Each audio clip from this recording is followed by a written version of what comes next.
Welcome to Nana classes. दोस्तों, नाना classes के YouTube channel पे आपका स्वागत है। और आज हम राजस्थान इस जीके की 9 बजे की क्लास में एक बेहद खास वीडियो लेके आए हैं। राजस्थान के प्रमुख ऐतिहासिक युद्ध युद्ध जितने भी जहां से युद्धों की स्टार्ट होती है और अंतिम तक जो बेहतरीन युद्ध लड़े गए थे और एग्जाम में बार बार पूछे जाते हैं, उन सब की चर्चा हम करने जा रहे हैं इस वीडियो में। तो जल्दी से वीडियो को लाइक कर दो, शेयर कर दो। अगर आप चैनल पे नए हैं तो इसको सब्सक्राइब कर दो। तो पिछले वर्षों में पूछे गए प्रश्न और इससे बाहर पेपर में क्वेश्चन कोई भी युद्ध नहीं जाएगा। और मैं आशा करता हूँ आप सब आनंद मंगल होंगे, घर पे अध्ययनरत होंगे और कोविड-19 के शिकार नहीं होंगे और अपने परिवार को सुरक्षित रखते हुए लगातार अपने लक्ष्य की ओर बढ़ते हुए, क्योंकि बहुत सारे विद्यार्थी नर्वस हो चुके हैं और पढ़ाई को छोड़ चुके हैं, लेकिन आप उनमें से नहीं हो। लगातार आपको तैयारी से जुड़ना है। तो स्टार्ट करते हैं। जल्दी से लाइक कर दो, शेयर कर दो अपने दोस्तों में। पहला युद्ध जहां से शुरुआत होती है युद्ध की, हालांकि ये राजस्थान से संदर्भित नहीं है लेकिन फिर भी इंपॉर्टेंट। पहला देखिए, माउंट आबू अनहिलवाड़ा का युद्ध, मूलराज द्वितीय ने किसे हराया? पहला यहां से स्टार्ट हो जाता है। माउंट आबू के युद्ध में मूलराज द्वितीय ने किसे हराया? ये मूलराज द्वितीय, जिसको भीम द्वितीय भी कहा जाता है, याद रखना। मूलराज भीम द्वितीय भी कहा जाता है। अनहिल युद्ध नाम सुना है? उस समय माउंट आबू ये गुजरात की रियासत हुआ करते थे, क्योंकि राजस्थान गुजरात एक ही हुआ करते थे। ठीक है, इंपॉर्टेंट क्वेश्चन है, इससे आपको बढ़िया तरीके से पढ़ना है। और किसको हराया था? तो मोहम्मद गोरी को हराया था। 1178 का ये माउंट आबू का युद्ध था, जिसमें मोहम्मद गोरी को भीम द्वितीय यानी सोलंकी वंश का था, चालुक्य वंश का, ये मूलराज द्वितीय ने माउंट आबू के युद्ध में हराया। तो ये पहला युद्ध हो गया। हालांकि राजस्थान से इसका संबंध नहीं है, लेकिन आगे के युद्धों में राजस्थान से संबंध होगा। अगला क्वेश्चन देखिए, त्राइन का प्रथम युद्ध कब हुआ? यहां से राजस्थान इतिहास में बहुत बड़ा परिवर्तन होता है और भारत में हिंदू सत्ता की जगह मुस्लिम सत्ता शुरू हो जाती है। जल्दी से जवाब दे दो।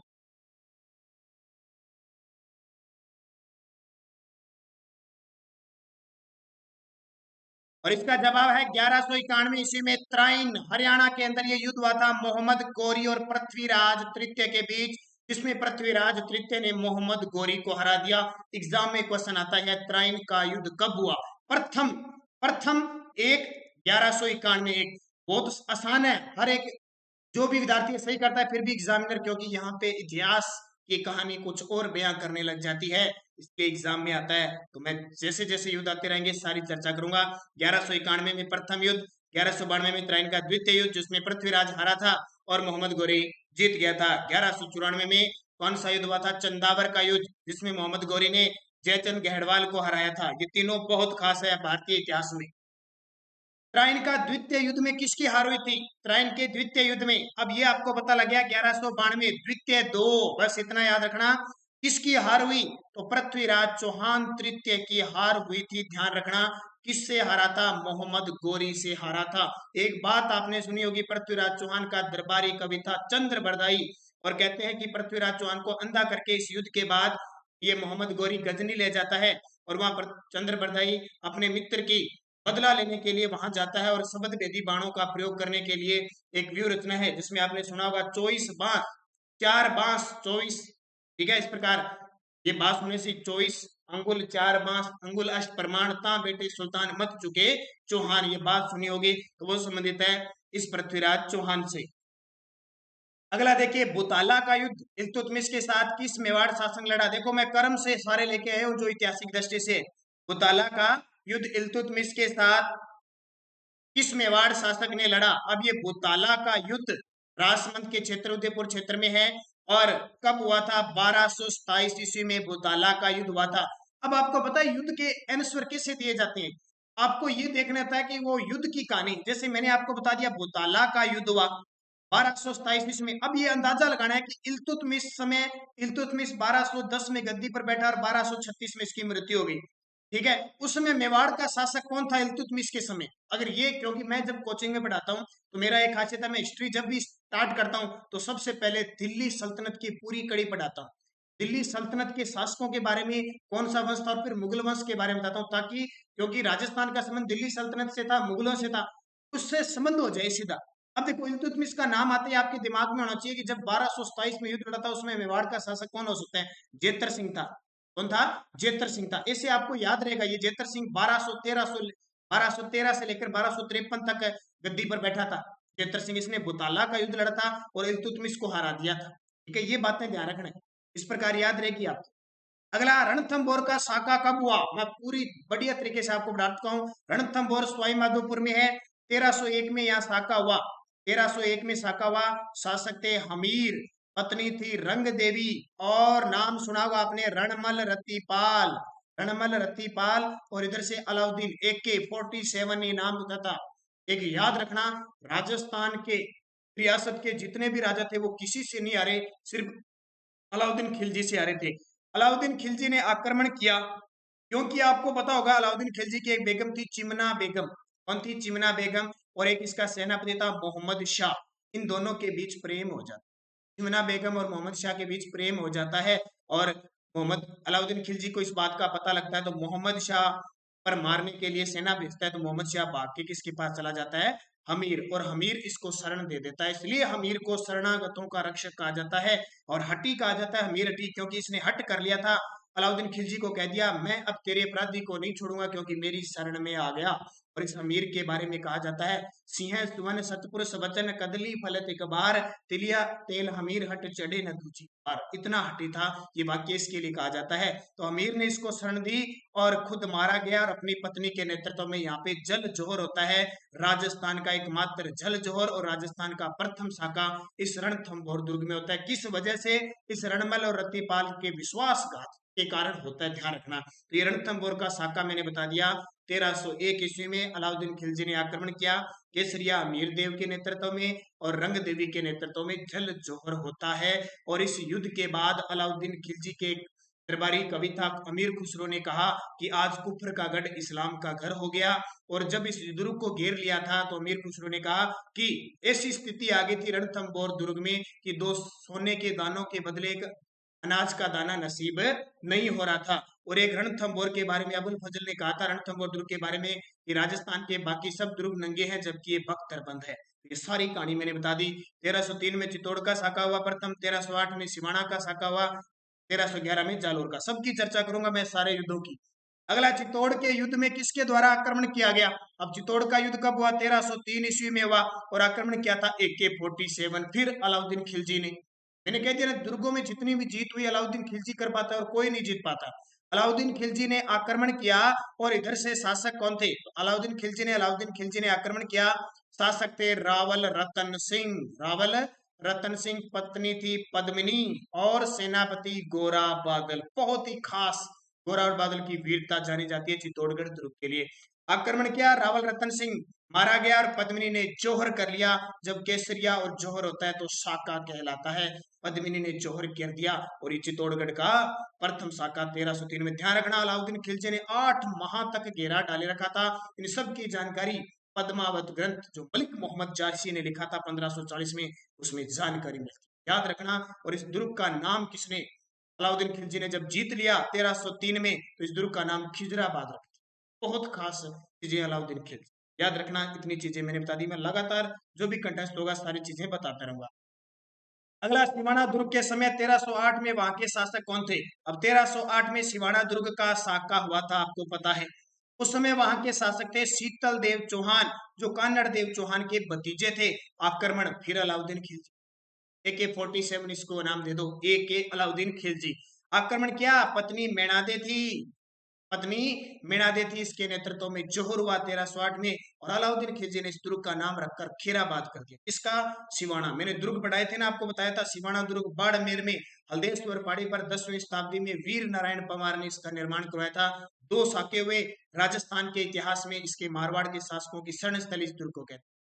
याद रखना इतनी चीजें। कानड़ देव का पुत्र था विरमदेव। अब आगे मैं आगे और चर्चा करूंगा।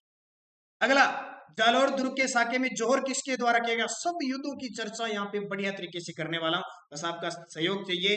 लगातार वीडियो को देखते रहें, शेयर करें, लाइक करें ज्यादा से ज्यादा। जालोर दुर्ग के साके में जोहर किसके द्वारा किया गया? अब जालोर दुर्ग का साका 1311 ईस्वी में हुआ। शासक कौन था? कानड़ देव। शासक कौन था? कानड़ देव। और पत्नी कौन थी?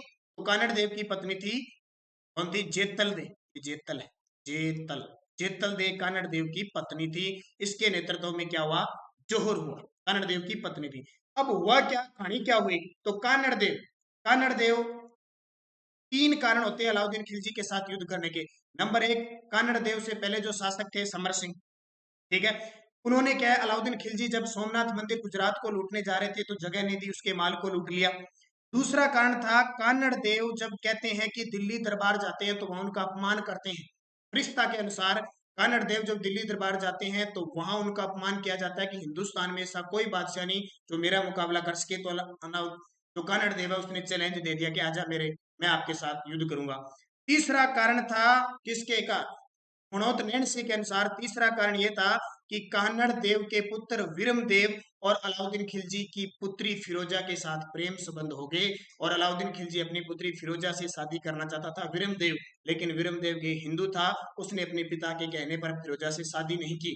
फिरोजा से शादी करने के लिए अलाउद्दीन खिलजी कहते हैं कि कानड़ देव पर आक्रमण करता है उलुग खां, ठीक है, और कमालुद्दीन गरब के नेतृत्व में आक्रमण करता है, और ये 1311 का साका होता है। जालोर दुर्ग का नाम जलालाबाद रख दिया जाता है, याद रखना। ये हीरा दे कौन थी, आपने नाम सुना होगा। इस युद्ध में बिक्का दैया ने क्या किया था, विश्वासघात किया था, और बिक्का दैया ने इस दुर्ग के बारे में, इस जालोर दुर्ग के बारे में कहा जाता है कि राई के भाव रातों रात चले गए, इस दुर्ग के बारे में कहा जाता है, क्योंकि राई उगने का संबंध किससे है, जालोर से। और हसन निजामी के अनुसार राजस्थान का ऐसा दुर्ग जिसके दरवाजे कभी भी कोई शत्रु नहीं खोल सका, वो जालोर दुर्ग है। बिक्का दैया ने बता दिया कि एक दीवार इसकी कमजोर है और राई उगा दो, जिस जिस टाइप राई उगेगी वो दीवार कमजोर होगी। जब बिक्का दैया की पत्नी होती है हिरादे, कहते हैं कि बिक्का दैया जब अपनी पत्नी को जाके बताते हैं कि आज मैंने ये सब कुछ बता दिया, सुबह हम राजा बन जाएंगे, तो हिरादे कहती है कि बिक्का दैया की हत्या कर देती है, याद रखना। तो जालोर दुर्ग का साका 1311। गिंगोली का युद्ध कब हुआ, गिंगोली, ये गिंगोली का युद्ध हुआ 1336 ईस्वी में। किस किस के बीच, अमीर शासक था मेवाड़ का हमीर सिसोदिया, वो चौहान था, ये अमीर सिसोदिया था।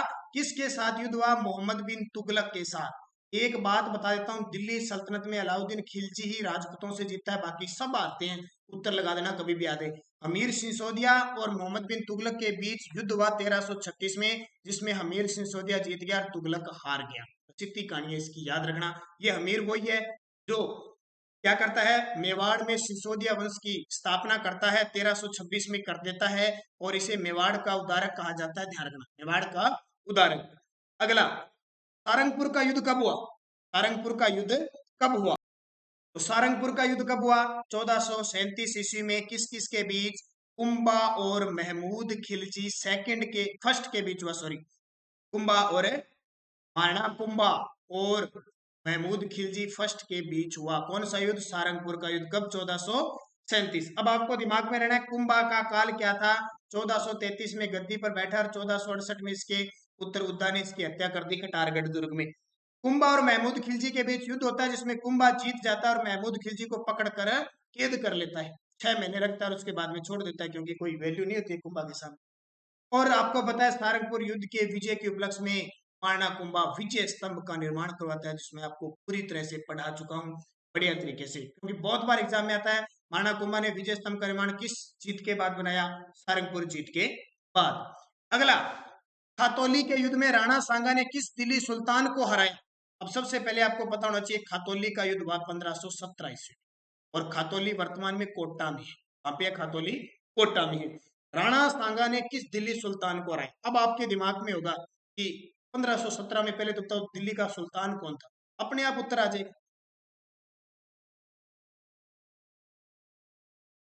तो 1517 में था इब्राहिम लोदी। इससे पहले कौन था, सिकंदर लोदी, ध्यान रखना। 1489 से लेकर 1516 तक था सिकंदर लोदी, और 1516 से लेकर 1526 तक था इब्राहिम लोदी। और जब राणा सांगा 1509 में गद्दी पर बैठा, ये प्रश्न आया हुआ है कि राणा सांगा जब मेवाड़ की गद्दी पर बैठा उस समय दिल्ली सुल्तान कौन था, तो यहाँ देखो सिकंदर लोदी था, लेकिन इसने युद्ध किसके साथ लिए, इब्राहिम लोदी के साथ, क्योंकि सिकंदर लोदी बहुत ही अच्छा शासक था। इस सिकंदर लोदी ने 1504 ईस्वी में आगरा शहर बसाया था, वही है सिकंदर लोदी। अब देखो, खातौली कोटा में इब्राहिम लोदी और राणा सांगा के बीच युद्ध हुआ, और इसमें राणा सांगा जीत गया, इब्राहिम लोदी हार गया, ये याद रखना। राणा सांगा जो 1509 में गद्दी पर बैठता है और 1528 में इसकी मृत्यु हो जाती है। 1482 में राणा सांगा का जन्म होता है और हिंदूपत बादशाह इसे कहा जाता है। बाड़ी का युद्ध 1518 में हुआ, यह किस जिले में, देखो खातौली 1517 में, 1518 में बाड़ी का, 1519 में गागरोन का, 1527 में बयाना का और 1527 में खानवा का। इतने युद्ध किसने लड़े? राणा सांगा ने। राणा सांगा के बारे में कहा जाता है, कर्नल जेम्स टोड कहते हैं सैनिकों का भग्नावशेष, कहते हैं एक आंख नहीं थी, एक हाथ नहीं था, एक पैर नहीं था इसके सैनिक, और शरीर पर 80 घाव थे इसके। ठीक है, 4 राजा 9 राव 104 सरदार हमेशा इसकी सेवा में उपस्थित रहते थे। ये राणा सांगा। बाड़ी कहाँ पे है? धौलपुर में है। बाड़ी का युद्ध हुआ 1518 में। यह किस जिले में है? धौलपुर में। अब युद्ध किस किस के बीच हुआ? तो बाड़ी का युद्ध हुआ सांगा और इब्राहिम लोदी के बीच, फिर युद्ध हो गया।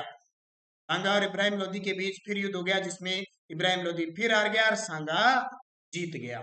अगला फिर युद्ध, क्योंकि युद्ध की बात है। गागरोन के युद्ध में राणा सांगा ने किस शासक को हराया?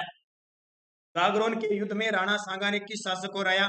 और गागरोन का युद्ध हुआ था 1519 में। बैक टू बैक राणा सांगा एक ऐसा शासक था जिसने और किसी पर ध्यान नहीं दिया, युद्ध के युद्ध लड़े, खुद सेनापति के रूप में जाता था। ठीक है, सेनापति के रूप में खुद जाता था। तो गागरोन के युद्ध में राणा सांगा ने किस शासक को हराया? तो महमूद खिलजी द्वितीय को हराया। ध्यान रखना, प्रथम मत कर देना, क्योंकि प्रथम तो कुंभा ने हराया था प्रथम को। महमूद खिलजी द्वितीय को 1519 में गागरोन के युद्ध में हराया था। आपको पता होगा कि मालवा का पहले मालवा का जो मांडू है, वहां का शासक था, वहां का शासक कौन था? महमूद खिलजी। इसको शासक बनाने में सहयोग किया था मेदिनी राय ने। मेदिनी राय ने किया था। और बाद में क्या होता है, महमूद खिलजी किसी के बहकावे में आकर मेदिनी राय को निकाल देता है अपने दरबार से। तो मेदिनी राय राणा सांगा के दरबार में चला जाता है, तो राणा सांगा उसे गागरोन की जागीर दे देता है। इससे गुस्सा होकर, क्रोधित होकर महमूद खिलजी गागरोन पर आक्रमण करता है और मेदिनी राय राणा सांगा की सहायता करता है। तो राणा सांगा सहायता लेके आता है गागरोन पे, इसलिए ये युद्ध होता है। और सनाज है कि राणा सांगा ने गागरोन के युद्ध में महमूद खिलजी को हराया। किसके कारण? तो मेदिनी राय को सहायता दी थी। कई बार पेपर में सीधा इतना ही आता है। अगला, राणा सांगा और बाबर के बीच बयाना का युद्ध कब लड़ा हुआ? बहुत ही खास, पेपर में क्या आता है कि राणा सांगा और बाबर के बीच खानवा युद्ध से पहले कौन सा युद्ध हुआ था? बयाना का। बयाना भरतपुर में है, ध्यान रखें। कब हुआ था? 16 फरवरी 1527 को बाबर और राणा सांगा के बीच युद्ध हुआ बयाना का, जिसमें राणा सांगा जीत गया और बाबर की सेना हार गई। इतनी खतरनाक तरीके से भयभीत होगी कि राणा सांगा से युद्ध लड़ने को तैयार नहीं थे, क्योंकि राणा सांगा की एक आंख नहीं थी, कान नहीं था, सॉरी एक आंख नहीं थी, एक हाथ नहीं था, विकलांग था, मतलब एक पैर नहीं था, टूटे फूटे थे। और सेना डर गई कि ये कौन सा भूत आ गया, इतना खतरनाक से तबाही मचाता था। तो बाबर की सेना ने बाद में, पता है, बाबर ने इतना सेट किया कि मैं शराब पीना छोड़ दूंगा, तमगा कर हटा दूंगा, ये कर दूंगा। बड़ी मुश्किल से इसने सेट किया था और लास्ट में जिहाद का नारा दिया ना, तब बाबर की सेना खानवा के युद्ध में प्रवेश करी। तो युद्ध नहीं कर सकते, इतना खतरनाक था राणा सांगा, वीर शासक। फिर भी लोग आजकल याद नहीं करते, सिर्फ 2-3 शासक के उनको याद करते हैं। वैसे महाराणा प्रताप है, हालांकि अच्छी बात है, महाराणा प्रताप ने खूब दुख देखे थे, बहुत किया था, लेकिन कुछ एक शासकों को भी हम भूल जाते हैं जो इतने शानदार तरीके से लड़े थे। अगला देखो, राणा सांगा और बाबर के बीच खानवा का युद्ध कब लड़ा गया? मैं कर्म से बता रहा हूं, एक ही नहीं छोड़ूंगा। राणा सांगा और बाबर के बीच खानवा का युद्ध कब लड़ा गया? तो ध्यान रखना, 17 मार्च 1527। देखो, 16 फरवरी 1527 को बयाना का हुआ और 17 मार्च 1527 को खानवा का युद्ध। बीच में सिर्फ 1 महीने का गैप है। ये खानवा का युद्ध इतना खतरनाक था कि भारत में मुगल सत्ता की स्थापना हो गई। जीता कौन? बाबर। बाबर ने यहाँ गाजी की उपाधि धारण की थी। और कहते हैं कि इस युद्ध में इतना गुस्सा आ गया था, बाबर इतना तंग आ गया था कि राजपूतों की खोपड़ियों से उसने एक मीनार चढ़वा दी थी और गाजी की उपाधि धारण की। भारत में वास्तविक रूप से मुगल सत्ता की स्थापना हो गई थी और राणा सांगा इस युद्ध में घायल हो जाते हैं। आपको बताया, आगे की चर्चा करूंगा मैं। खानवा युद्ध में हसन खां मेवाती, झाला मन्ना वगैरह खूब सहयोग करते हैं इस युद्ध में। लेकिन फिर भी इस युद्ध में राणा सांगा राजस्थान के लगभग शासकों की छत्र छाया में युद्ध लड़ता है, फिर भी एक दूसरे के स्वार्थपन और पुरानी हथियारों की वजह से, और बाबर ने तोप खानों का तुलगुमा पत्थी का प्रयोग किया था, इसलिए बाबर जीत गया। अगला, खानवा युद्ध में राणा सांगा की सेना में बीकानेर के किस शासक ने अपनी सेना शामिल की थी? बहुत इंपॉर्टेंट है। राणा सांगा ने इस खानवा युद्ध में एक पाती परवन प्रथा का प्रयोग किया था। सबको निमंत्रण, एक साथ विदेशियों को भारत निकालने के लिए युद्ध किया था राणा सांगा ने। तो देखो, बीकानेर से किस शासक आया था? तो बीकानेर से आया था, बीकानेर से कौन आया था? कल्याणमल। बीकानेर से कौन आया था? कल्याणमल। और मारवाड़ से मालदेव आया था। ठीक है, गागरोन से मेदिनी राय आया था। करमचंद परमार अजमेर से आया था। मेवात से हसन खां मेवाती आया था। इसके अलावा और भी कई सारे, जयपुर से पृथ्वीराज आया था, इडर से भारमल आया था, बहुत सारे, सिरोही से झाला, अज्जार, कई यानी कई बहुत सारे आए थे जो लगातार यानी छत्र छाया में काम किया था, लेकिन उनमें वेर विरोध बहुत आधुनिक पद्धति नहीं थी, लेकिन बाबर के पास तुलगुमा पत्ती और ये तोप खाने थे, तो इससे वो जीत गया। अगला, खानवा के युद्ध में राणा सांगा के घायल होने पर सांगा का राज चिन्ह व प्रतीक चिन्ह किसने धारण किया? बहुत इंपॉर्टेंट है। जब राणा सांगा घायल हो गया इस युद्ध में, तो सांगा का राज चिन्ह व प्रतीक चिन्ह किसने धारण किया था? तो इसका उत्तर हो जाएगा झाला अज्जा ने धारण किया था। किसने? झाला अज्जा ने। जबकि युद्ध से बाहर निकालने का काम मालदेव ने किया था, ये भी याद रखना, ठीक है। अगला, खानवा युद्ध में सांगा की ओर से एकमात्र मुस्लिम सेनापति जिसने हरावल दस्ते का नेतृत्व किया था, जिसने हरावल दस्ते का नेतृत्व किया था, एकमात्र मुस्लिम सेनापति। हरावल का मतलब क्या होता है? सेना की अग्रिम पंक्ति। और एक होता है चंदावल, चंदावल होता है सेना की अंतिम पंक्ति का नेतृत्व करना। तो किसने किया था? मेवात के हसन खां मेवाती ने नेतृत्व किया था, याद रखना, बहुत खास है।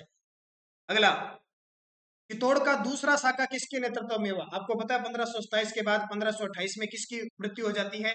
राणा सांगा की। 1529 में बाबर घाघरा का युद्ध लड़ता है अफगानों के साथ, और 1530 में बाबर की मृत्यु हो जाती है। और 1531 में सांगा का एक भाई होता है रतन सिंह, उसकी मृत्यु हो जाती है, ठीक है। फिर 1531 में विक्रमादित्य गद्दी पर बैठता है। विक्रमादित्य जो राणा सांगा का पुत्र होता है, और राणा सांगा की पत्नी होती है कर्मावती, कर्मावती का पुत्र होता है विक्रमादित्य। अब क्या होता है कि विक्रमादित्य होता है नाबालिग और पदभार संभालती है सारा कर्मावती। इस बात का पता गुजरात के शासक बहादुर शाह को लगता है, तो वो मौके पर चौका लगाने आ जाता है, मौके पर चौका लगाने आ जाता है और चित्तौड़ पर आक्रमण कर देता है 1534-35 में, ठीक है। तो वो आक्रमण करता है, लेकिन कर्मावती क्या करती है? विक्रमादित्य को तो अपने ननियाल भेज देती है, और कर्मावती देवलिया के ठाकुर बाघ सिंह के नेतृत्व में ये युद्ध लड़ती है, जिसमें रानी पद्मावती क्या करती है? जौहर करती है। हालांकि कर्मावती हुमायूं को राखी भेजती है, लेकिन वो समय पर पहुंच नहीं पाता, और गुजरात के बहादुर शाह इस चित्तौड़गढ़ पर अधिकार कर लेते हैं। ये चित्तौड़गढ़ का दूसरा साका, खास ध्यान। आगे है, राप्ती घाटी का युद्ध 1534 में लाहौर के शासक कामरान को बीकानेर के किस शासक ने आया? ये कामरान हुमायूं का भाई था, आपको पता होगा। राप्ती घाटी बीकानेर को कहते थे। 1534 में हुआ, और लाहौर के शासक कामरान ने आक्रमण किया, तो बीकानेर के किस शासक ने उसको हरा दिया? राव जेत सिंह ने हरा दिया। किसको? राव जेत सिंह को हरा दिया। ये कल्याणमल का पुत्र था, ध्यान रखना। अगला देखो, बैक टू बैक युद्ध आएंगे। पाहिबा साहिबा का युद्ध कब हुआ? पाहिबा साहिबा बीकानेर रियासत में पाहिबा साहिबा का युद्ध हुआ 1541 में। अब देखो, मैंने युद्ध बता दिया 1534 में चित्तौड़ का दूसरा साका। फिर आपको पता होगा 1539 में चौसा का युद्ध होता है शेरशाह सूरी और हुमायूं के बीच, और 1540 में होता है कनौज या बिलग्राम का युद्ध, जिसमें शेरशाह सूरी हुमायूं को हराकर भारत से बाहर भगा देता है। 1540 में ही महाराणा प्रताप का जन्म होता है, 9 मई 1540 को। 1541 में राव चंद्रसेन का जन्म होता है, और राय सिंह का जन्म होता है बीकानेर के शासक। 1542 में किसका जन्म होता है? 1542 में अकबर का जन्म होता है। लेकिन पाइबा साहिबा का युद्ध कब होता है? 1541। अब किस किस के बीच होता है? तो ध्यान रखना, पाइबा साहिबा का युद्ध मारवाड़ के शासक मालदेव और बीकानेर के शासक राव जेत सिंह के बीच होता है। इस युद्ध में मालदेव जीत जाता है और राव जेत सिंह युद्ध करता हुआ मारा जाता है। राव जेत सिंह के दो पुत्र होते हैं, एक कल्याणमल और एक भीम। दोनों सहायता के लिए शेरशाह सूरी के पास जाते हैं, पता होगा आपको। शेरशाह सूरी के पास जाते हैं, और शेरशाह सूरी फिर इनको सहायता देते हुए मालदेव पर 1544 में आक्रमण करता है। 1541 में पाहिबा साहिबा का युद्ध हुआ। अब 1542 में अकबर का जन्म। 1543 में क्या हुआ?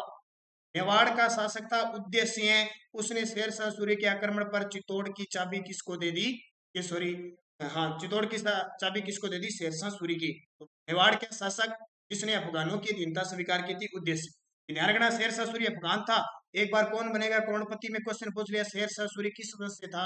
अफगान से। अगला, ये देखिए क्वेश्चन आ गया, गिरी सुमेल जिसको कहते हैं जेतारण, क्योंकि गिरी सुमेल और जेतारण एक ही नाम है, पाली के अंदर ही का युद्ध 1544 ईस्वी में किस किस के बीच हुआ? अभी मैंने बताया था ना कि राव जेत सिंह मारा गया, तो उसका पुत्र कल्याणमल और वीर शेरशाह सूरी के पास चले गए। शेरशाह सूरी ने फिर उनके कहने पर, क्योंकि शेरशाह सूरी को तो यही चाहिए था कि कोई आए मेरे पास, तो उसने युद्ध किया। मालदेव और शेरशाह सूरी के बीच गिरी सुमेल का युद्ध होता है। तारीख याद रखना, 5 जनवरी 1544 को गिरी सुमेल का युद्ध होता है शेरशाह सूरी और मालदेव के बीच, जिसमें मालदेव के दो सेनापति जेता और याद रखना बहुत ही खास। इसमें क्या होता है, मालदेव जेता और कुंपा पर शक कर लेते हैं और मालदेव अपना शिविर छोड़ के भाग जाता है। कौन से दुर्ग में? सिवाना दुर्ग में। शेरशाह सूरी के साथ युद्ध लड़ते हैं जेता और कुंपा सिर्फ, क्योंकि शेरशाह सूरी मालदेव को कहते हैं कि जेता और कुंपा मेरे साथ मिल चुके हैं और उनको मैंने धन का लालच दे दिया। और मालदेव को पहले तो विश्वास नहीं होते क्योंकि विश्वास पात्र होते हैं, लेकिन बाद में कहते हैं कि शिविरों में जाके देखते हैं ना तो शेरशाह सूरी ये जाली नोट रख देता है, तो मालदेव को शंका हो जाती है, ये भाग जाता है। बाद में जब सुबह होती है तो जेता कुपा ये समझते हैं कि हमारे ऊपर इतना बड़ा कलंक लगा दिया विश्वासघाती का। तो जेता और कुपा इतनी वीरता से लड़ते हैं कि शेरशाह सूरी की सेना को एक बार तो क्या कर देते हैं, छक्के छुड़ा देते हैं। लेकिन बाद में शेरशाह सूरी कहते हैं कि युद्ध में कहते हैं कि हे भगवान, हे अल्लाह, अब की बार बचा ले, आगे से ऐसी गलती नहीं होगा। और कहते हैं कि शाह अब्बास नाम का एक व्यक्ति होता है, ये जलाल खान जलवानी कुछ सेना लेके आता है। कहते हैं अल्लाह ने सुन ली और जलाल खान जलवानी सेना लेके आते हैं, जेतर कुपा की सेना को नष्ट करते हैं। युद्ध के बाद शेरशाह सूरी कहते हैं कि मैं मुट्ठी भर बाजरे के लिए हिंदुस्तान की बादशाहता को देता।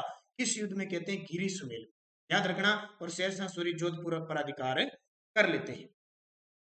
अरमाड़ा का युद्ध 1557 में हाजी खान ने किस मेवाड़ शासक को हराया? अरमाड़ा के युद्ध में कब हुआ? 1557 में हाजी खान ने किस मेवाड़ शासक को हराया? उदय सिंह। तब तो कहते हैं कि राणा सांगा और महाराणा प्रताप के बीच अगर उदय सिंह नहीं आता ना तो मेवाड़ का इतिहास कुछ और ही होता, ये याद रखना। उदय सिंह किसके पुत्र पिता थे? राणा प्रताप के। चित्तौड़ के तीसरे साके के किसके नेतृत्व में हुआ? चित्तौड़ के तीसरे साका किसके नेतृत्व में हुआ?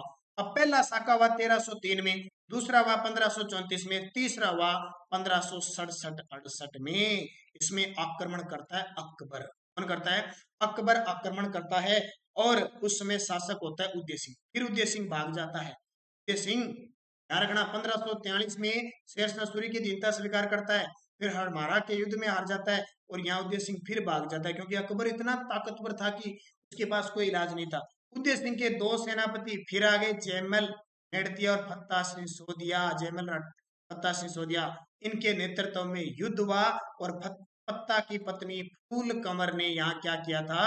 जोहर किया था। फूल कंवर ने जोहर किया। ये चित्तौड़गढ़ का तीसरा साका। कहते हैं अकबर ने इस युद्ध में इतना मुश्किल युद्ध जीता कि कहते हैं कि चित्तौड़ में जितने भी लगभग 30-40 हजार लोग थे सबका कत्लेआम करवा दिया। और ये सबसे बड़ा अकबर का क्या था?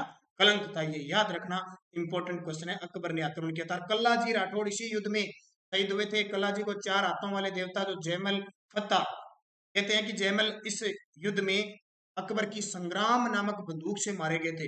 और कहते हैं कि फत्ता, ये जो फत्ता है ना, इन्होंने एक तीर चलाया था, भाला फेंका था अकबर की तरफ और अकबर की कान की तरफ के पास से निकला। और कहते हैं अकबर ने कहा था कि मैंने मौत को बड़े नजदीक से देखा। इस युद्ध में कहा चित्तौड़ तीसरे साके में कहते हैं कि अकबर के पास से भाला इतना तेज गति से निकला कि अकबर ने कहा कि मैंने मौत को बड़े करीब से देखा है इस युद्ध में, चित्तौड़ के तीसरे साके में। अगला, हल्दी घाटी का युद्ध कब हुआ? ये तो आपको पता ही है, इसका उत्तर सीधा एग्जाम में आ जाए ना। हल्दी घाटी का युद्ध कब हुआ? तो 18 जून 1556। आरपीएससी ये मानती है, लेकिन यूपीएससी जो सेंटर सरकार की जो संघ लोक सेवा आयोग है वो 21 जून मानती है। लेकिन ऑप्शन आपके पास अगर दोनों आ जाए तो आपका उत्तर होगा 18 जून 1576 को। महाराणा प्रताप और अकबर के सेनापति मान सिंह के बीच ये युद्ध होता है। इसमें मान सिंह का एक ही टारगेट होता है, महाराणा प्रताप को पकड़ना, लेकिन वो कभी नहीं पकड़ पाता और मेवाड़ के क्षेत्रों पर अधिकार कर लेता है। हल्दी घाटी युद्ध में अकबर की तरफ से कितने सैनिकों ने भाग लिया? अब बहुत सारे विद्यार्थी सोचेंगे सर ये कोई प्रश्न थोड़ी है, किसको गिन के थोड़ी आए थे। 2018 का उद्योग प्रसार अधिकारी का पेपर हुआ था, उसने पूछा था, एग्जामिनर ने पूछा था। महाराणा प्रताप और अकबर की सेना का अनुपात था 4 अनुपात यानी 1:4। अकबर के पास 4 गुना ज्यादा सैनिक थी क्योंकि महाराणा प्रताप तो दर दर भटक रहा था मेवाड़ हल्दी घाटी क्षेत्र में, इसमें तो अकबर के पास सिर्फ, ये महाराणा प्रताप के पास सिर्फ 20,000 सैनिक थे, अकबर के पास 80,000। ये पूरा आंकड़ा है, कोई भी एग्जाम में आज पूछेगा तो 80,000 सैनिक थे अकबर के पास और महाराणा प्रताप के पास 20,000 सैनिक थे। हल्दी घाटी के युद्ध में फिर भी महाराणा प्रताप को पकड़ नहीं पाए थे। लगातार अकबर ने प्रयास किया था और महाराणा प्रताप ने कहा जब तक मैं, सॉरी, अकबर ने कहा कि जब तक मैं महाराणा प्रताप को न पकड़ पाऊं मैं हिंदुस्तान का वास्तविक बादशाह नहीं कहलाऊंगा। तो अकबर ने बहुत प्रयत्न किए। देखो 1576 में प्रयत्न किया, फिर 1577, 78 और 79 3 बार शाहबाज खां को भेजा, फिर 1525 में अब्दुल रहीम खान खाना को भेजा और 1584 में इस जगन्नाथ कछावा को भेजा, लेकिन कभी भी महाराणा प्रताप को नहीं पकड़ पाया। और लास्ट में 1597 में 19 जनवरी 1597 जब महाराणा प्रताप की मृत्यु होती है तो अकबर दुर्साहड़ा कहते हैं कि अकबर के आंखों में आंसू आ गए थे। उसने कहा वाह रे वाह महाराणा प्रताप, तू हर तरीके से जीत गया, तूने कभी अपने घोड़े पर शाही दाग नहीं लगने दिया और कभी मेरी अधीनता स्वीकार नहीं की, अपनी पगड़ी को नहीं झुकने दिया, वास्तविक रूप से तू जीत गया हर तरीके के बाद। दुर्साहड़ा कहते हैं इतना महान शासक था, रोंगटे खड़े हो जाते हैं जब आप महाराणा प्रताप की कहानियां किससे सुनो, बहुत खास है। ताकि मैं यहाँ पे सिर्फ युद्ध बता रहा हूँ और हिस्ट्री नहीं बता सकता आपको। हल्दी घाटी युद्ध में एकमात्र मुस्लिम सेनापति जिसने हरावल दस्ते का नेतृत्व किया, हल्दी घाटी युद्ध में एकमात्र मुस्लिम सेनापति तो हकीम खान सूरी था, ये ध्यान रखना। और खानवा युद्ध में हसन खान मेवाती था, दोनों में कंफ्यूज मत होना। हल्दी घाटी युद्ध में चेतक और महाराणा प्रताप के घायल होने पर प्रताप को युद्ध से निकालकर राज्य ने किसने धारण किया?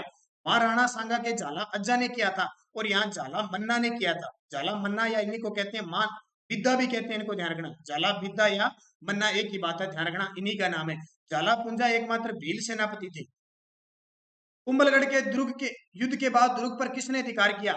आपको एक चीज याद होगी, 1577, 1578 और 1579 3 बार अकबर ने शाहबाज खां को महाराणा प्रताप को पकड़ने के लिए भेजा था, शाहबाज खां ने। लेकिन 1578 में वो कुंभलगढ़ के युद्ध के बाद कुंभलगढ़ पर अधिकार कर लेता है। पहली बार कोई मुगल यहाँ कुंभलगढ़ को जीतता है। कुंभलगढ़ मेवाड़ के राजाओं की शरण स्थली कहते हैं इसको। अगला, दिवेर के युद्ध को मेवाड़ का मैराथन किसने कहा? दिवेर के युद्ध को मेवाड़ का मैराथन किसने कहा? अब ये दिवेर का युद्ध कब हुआ? अक्टूबर 1582 को। अब अक्टूबर 1582 को हुआ और इस दिन विजयदशमी के दिन ये युद्ध होता है। महाराणा प्रताप जीतता है, अकबर के चाचा सुल्तान खां को मार देता है और ये युद्ध मेवाड़ महाराणा प्रताप के विजय का श्री गणेश कहलाता है। तो इसमें दिवेर के युद्ध को मेवाड़ का मैराथन किसने कहा था? कर्नल जेम्स टोड ने कहा था। अब हल्दी घाटी की मैं थोड़ी सी बात कर लेता हूँ। हल्दी घाटी के युद्ध को मेवाड़ की थर्मोपली किसने कहा? कर्नल जेम्स टोड ने। और अबुल फजल ने हल्दी घाटी युद्ध को खमनोर का युद्ध कहा और बदायूनी ने हल्दी घाटी के युद्ध को गोगुंदों का युद्ध कहा और इतिहासकारों ने इसके बनास का युद्ध, रक्तला युद्ध, हाथियों का युद्ध भी कहा है। मतीरेरी राड कब हुई? मतीरियो देख लो है, मतीरियो, अब मतीरिया होने लग गया। कहते हैं कि ये बीकानेर रियासत थी और नागौर रियासत थी। बीकानेर का शासक था कर्ण सिंह और नागौर का शासक था अमर सिंह राठौर। अब थोड़ी सी कहानी बता देता हूँ। क्या होती है कि एक बेल होती है यहाँ पे मतीरे की, और वो बेल संयोग से इधर फैल जाती है। और देखो पहला टाइम में क्या मतीरा लागता मोटा मोटा, अब लोहिया लाग गया। इस मतीरे इधर लगते, पानी तो एक किसान का मतीरा लाग गया इन्हें, इधर लगे। अब क्या हुआ, दोनों किसान आपस में लड़ते रहे। आपको पता है कि किसान लड़ते लड़ते राजाओं के पास चले गए, राजाओं का युद्ध हुआ, कर्ण सिंह और अमर सिंह के बीच युद्ध हुआ। इसमें कहते हैं कि कोई इतिहासकार कहता है कर्ण सिंह जीता, कोई कहता है अमर सिंह जीता, तो कोई खास पता नहीं है। कर्ण सिंह अमर सिंह जीता, मैंने तो बहुत बार कभी कर्ण सिंह को बता दिया, कभी अमर सिंह को, लेकिन क्लियर नहीं है। लेकिन ध्यान रखना, इस प्रकार का कंफ्यूजिंग क्वेश्चन कभी पेपर में नहीं आएगा। एक ही बात आएगी, ये युद्ध कब हुआ? 1644 में। तीरेरी राड का तो ही रांद बनी थी कि रांद चिकन राड का 1644 में, याद रखना। लेकिन मैं यहाँ तक बताता हूँ कि इसमें युद्ध में कर्ण सिंह जीता था। कुछ किताबें अमर सिंह भी बताती है, लेकिन आपको युद्ध रखना है 1644। दोराई का युद्ध कब हुआ? दोराई का युद्ध, दोराई अजमेर में है। ये युद्ध कब हुआ? तो दोराई का युद्ध 5 जुलाई 1659 को हुआ था, औरंगजेब और दारा सिकों के बीच हुआ। अब ये राजस्थान के संदर्भ में कैसे इंपॉर्टेंट है? क्योंकि मारवाड़ का शासक जसवंत सिंह दारा सिकों का साथ देता है और इस युद्ध में दारा को हराकर औरंगजेब दारा को मार देता है। लास्ट में बाद में धर्म के विरुद्ध आरोप लगा देता है और मुगल बादशाह बन जाता है। जाजाऊ के युद्ध में स्वाई जय सिंह ने किसका साथ दिया? ये जाजाऊ का युद्ध औरंगजेब की मृत्यु के बाद 1707-8 में हुआ और इस युद्ध में स्वाई जय सिंह ने, एक होता है म्यूजियम और एक आजम, आजम का साथ दिया। और स्वाई जय सिंह का भाई था एक कौन सा? विजय सिंह, उसने म्यूजियम का साथ दिया। शासक कौन बना? मुगल बादशाह कौन बना? म्यूजियम बना। तो उसने स्वाई जय सिंह को गद्दी से उठा दिया और विजय सिंह को गद्दी पर। बहुत लंबी चौड़ी कहानी है और इसमें दीवारी समझौता होता है, फिर गद्दी पर बैठते हैं अजीत सिंह, अमर सिंह। अब इतना याद रखना, स्वाई जय सिंह आजम का साथ है। राजमहल का युद्ध कब हुआ? राजमहल का युद्ध 1747 में हुआ। किस किस के बीच? ईश्वरी सिंह और माधो सिंह के बीच हुआ। ये दोनों ही स्वाई जय सिंह के पुत्र थे। पता ना, स्वाई जय सिंह की सारी रान दिया मराठों को, वह भारत में राजस्थान में प्रवेश करवाया था बूंदी के उत्तराधिकारी को लेकर, और दोनों को उत्तराधिकारी बना दिया और बाद में युद्ध लड़ते गए।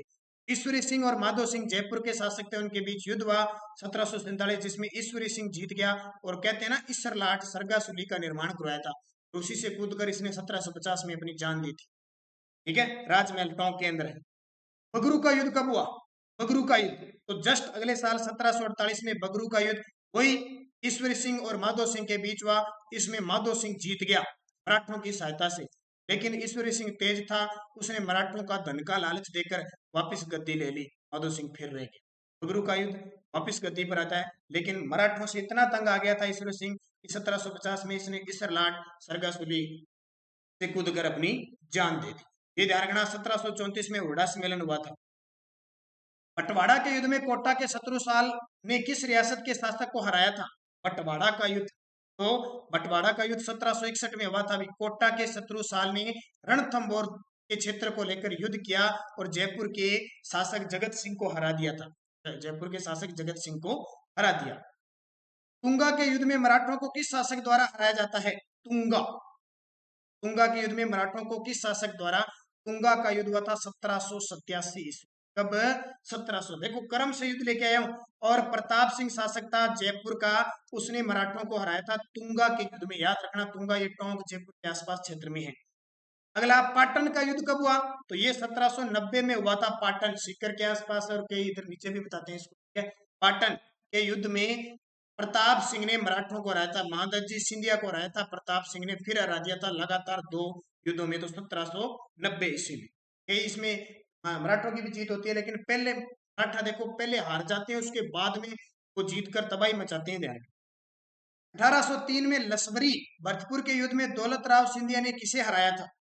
1803 में लसबरी का एक युद्ध हुआ था भरतपुर क्षेत्र में, दौलत राव सिंधिया ने लॉर्ड लेक को हराया था। अगला, गिंगोली का युद्ध किन रियासतों के बीच हुआ? ये पर्वतसर नागौर में है गिंगोली। गिंगोली का युद्ध किसको लेकर हुआ था? मैं बता देता हूँ, मेवाड़ के शासक थे भीम सिंह सिसोदिया। भीम सिंह की पुत्री थी कृष्णा कुमारी। थोड़ा सा देखो, मेवाड़ के शासक भीम सिंह की पुत्री थी कृष्णा कुमारी। पता है आपको, कृष्ण कुमारी विवाद को लेकर बहुत हुआ। इस भीम सिंह ने मारवाड़ के शासक जगत सिंह से शादी, सॉरी भीम सिंह राठौड़ से शादी तय कर दी। ये सिसोदिया था, ये भीम सिंह राठौड़ था। इससे शादी तय कर दी, लेकिन शादी से एन पहले भीम सिंह की मृत्यु हो गई। तो भीम सिंह ने क्या किया? इस भीम सिंह ने कृष्णा कुमारी की शादी इधर चला गया और आमेर के शासक, जयपुर के शासक जगत सिंह से फिक्स कर दी। जगत सिंह से फिक्स कर दी। अब शादी की तैयारियां चलने लगी, तो भीम सिंह का भाई मान सिंह गद्दी पर बैठ गया और मान सिंह ने कहा, अगर कृष्णा कुमारी का रिश्ता राठौड़ वंश में हुआ तो शादी भी राठौड़ में होगी। मान सिंह माना नहीं। मान सिंह कहता कृष्णा कुमारी से मैं शादी करूंगा, जगत सिंह कहता मैं करूंगा। भीम सिंह कहता मेरे तो आगे पीछे एक ही है मेरे लिए, ये कोई कर लो। अब मान सिंह अपना रिश्ता लेके आता, जगत सिंह आता मैं करूंगा, ये कहता मैं करूंगा। भीम सिंह अब गया विवाह की कहानी है, एक सागे किंग से। भीम सिंह ने कहा दोनों युद्ध करो, जो जीतेगा उसी को मैं शासक अपनी कृष्णा कुमारी की दे दूंगा। तो गिंगोली का युद्ध हुआ, लेकिन जगत सिंह जीत गया। मान सिंह फिर नहीं माना कि शादी करूंगा तो मैं करूंगा। भीम सिंह इतना तंग आ जाता है कि टोंक के नवाब अमीर खान पिंडारी के कहने पर कृष्णा कुमारी को जहर देता है। दोनों ही रह गया, ना इल्लो करियो ना बिल्लो करियो, कृष्णा कुमारी को मिल गया जहर। तो जयपुर और जोधपुर की सेना के बीच युद्ध हुआ। पिथौरा का युद्ध कब हुआ? पिथौरा पाली में 1857 की क्रांति का आगाज हो चुका है। पिथौरा का युद्ध हुआ था 8 सितंबर 1857। अववा के ठाकुर कुशाल सिंह और जोधपुर की सेना तख्त सिंह शासक था, तख्त सिंह के सेनापति उनाड़ सिंह और मैकमोहन के सेनापति हितकोट के बीच हुआ, जिसमें अववा के ठाकुर और एरनपुरा छावनी जीत गई। एक अगला युद्ध हुआ, चेलावास का युद्ध हुआ। जस्ट 10 दिन बाद 18 सितंबर 1857 को चेलावास का युद्ध हुआ, जिसे काले गोरों का युद्ध भी कहा जाता है, पाली के अंदर स्थित है। 18 सितंबर 1857 को युद्ध हुआ, इसमें अववा का ठाकुर कुशाल सिंह फिर जीत गया और जो मैकमोहन सेना लेके आया था पॉलिटिकल एजेंट, इसको पकड़कर इसकी गर्दन काट ली और अव्वा के किले पर लटका दी। अगला, कुवाड़ा के युद्ध में अंग्रेजों ने किस क्रांतिकारी को हराया? कुवाड़ा के युद्ध में अंग्रेजों ने किस क्रांतिकारी को हराया? और आपको पता होगा तांत्या टोपे को हराया था कुवाड़ा के युद्ध में अंग्रेजों ने। तांत्या टोपे आपको पता ना, तांत्या टोपे राजस्थान में 2 बार आता है और कोई भी रियासत इसकी लगभग सहायता नहीं करती है। हर्षवर्धन की क्रांति पढ़ा था खूब तरीके से। दोस्तों, ये हमारे इंपॉर्टेंट से इंपॉर्टेंट युद्ध हो गए। कोई भी एग्जाम देखना, इससे बाहर कोई युद्ध नहीं पूछता। इतनी मैंने डिटेल बता दी, इससे बाहर कोई नहीं पूछता। बस कमी आपकी रह जाएगी, आप इस वीडियो को कैसे देखते हो। मैं तो कहता हूँ इस वीडियो को इतना टाइम आपके पास 2-3 बार देखो। और आपके सारी कहानी समझ में आएगी। इतनी कहानी मैंने इसके अंदर बता दी, जहां तक मेरी कोशिश थी, मेरी पहुंच थी, और जहां तक मुझे नॉलेज था मैंने इसमें सारा बता दिया। हालांकि हिस्ट्री बहुत ज्यादा है, कितना कुछ बता पाए, लेकिन मैंने जितनी कोशिश की युद्धों के हिसाब से, अब और भी मैं टॉपिक लेके आऊंगा, लगातार आपको करवाता रहूंगा। बस आपका सहयोग चाहिए, आपकी सहायता चाहिए। लगातार आप वीडियो को शेयर करें, लाइक करें। धन्यवाद। जय हिंद, जय Bharat, best of luck, good night.